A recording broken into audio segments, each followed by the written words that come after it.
Oi oi, alright, how's it going? I'm Grant, you're you. This is Doodle Review, a channel that's about all types of music, but we're alt rock fiends first and foremost. I pretty much review something in the rock category every other day, so if that's your vibe, subscribe. You'll definitely hear me talk about a band you love in an upcoming video, and maybe, just maybe you'll find something new that you don't yet know that you love. Homefront might be one of them. They're a Canadian post-punk band featuring Graham McKinnon on vocals, bass and guitar, previously of the group Wednesday Night Heroes, and Clint Frazier on synths, programming and drums, previously of Shout Out Out Out. Games of Power is the group's first full length after a previous EP, and this record is produced by Jonah Falco of Fucked Up. We all have at least one of those mates or acquaintances that comes through with the strong music recommendations. For me, it's one of my closest mates. He's the head.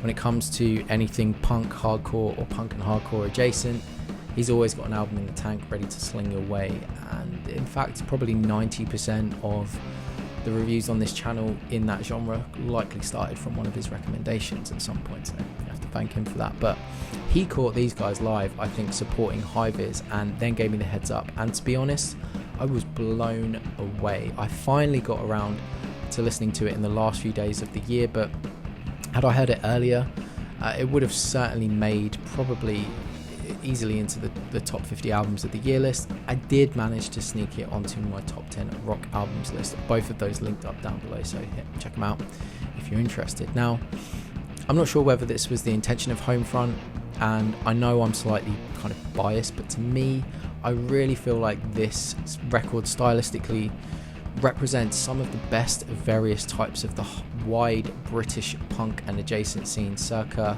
kind of 1978 to 85. You got some rough and ready punk, but laced throughout are synths and programmed drums, which pull the record into new wave, dark wave, goth and post-punk territory. It's kind of all in here, and it just makes for this great time capsule of a record, celebrating and cross-contaminating all of this great music.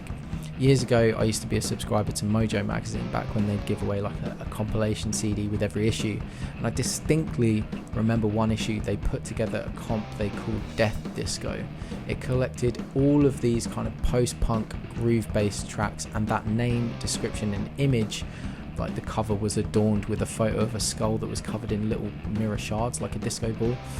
All of that just made such an indelible imprint on my brain that I've since used it as kind of a go-to label for anything that sits in this kind of dark but danceable world, and death disco is a term I'd quite comfortably use to cover a good portion of what we get on Games of Power. In fact, the title track itself is probably the front runner for the most death disco track here. It has hard-edged synth bass hook, low-key, moody, arpeggiated guitars that eventually break out into a cool chorus riff, but with these bright spots like cowbell, bongos and plinkety synthesizers that really embellish the disco aspect in that death disco label. It's dark but dancey, gritty but really fun.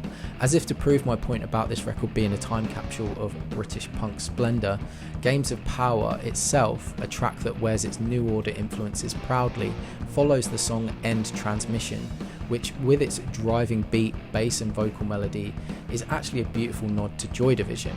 I'm not sure if the band purposely placed these two tracks together, but it's super effective and a nice little wink to fans of this particular genre. Production wise, Jonah Falco has done a great job. The album is very gritty, very raw, and although these days you can kind of approximate analog sounds utilizing various digital plugins, rarely do synthesized elements like sequenced drums or keyboards feel as rugged and as authentic as they do here. If I didn't know how expensive and rare some of that old school kit is, I would just assume this was all actually made using era appropriate hardware, because it sounds that legit.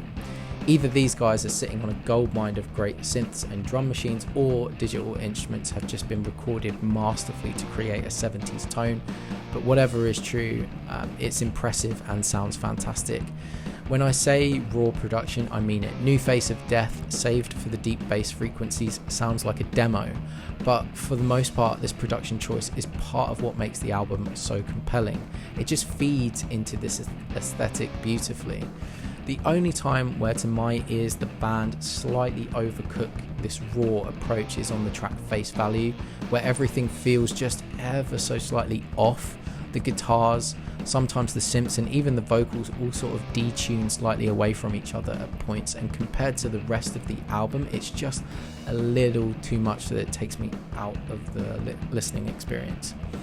Considering that the track Quiet World, which offers an Iggy Pop mass production flavour, deploys similar techniques and works well, tells me that overcooking on Face Value is just a slight miscalculation though, and really it's the only time I notice it. I've said a lot here about the new wave, dark wave elements, but it's worth noting some of the more guitar driven and straight up punk tracks that make up this record.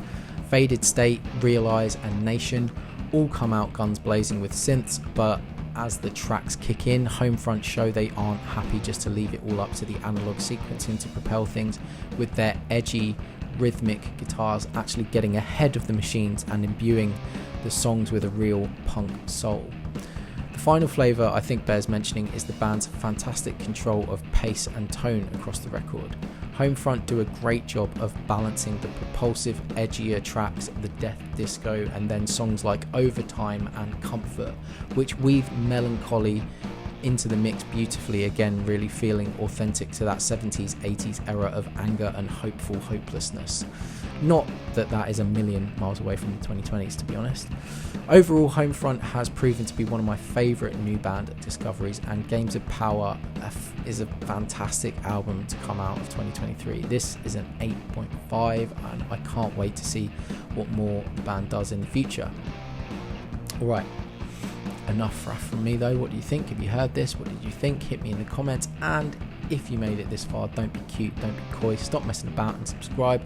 We've got a ton more stuff coming your way that you'll obviously love.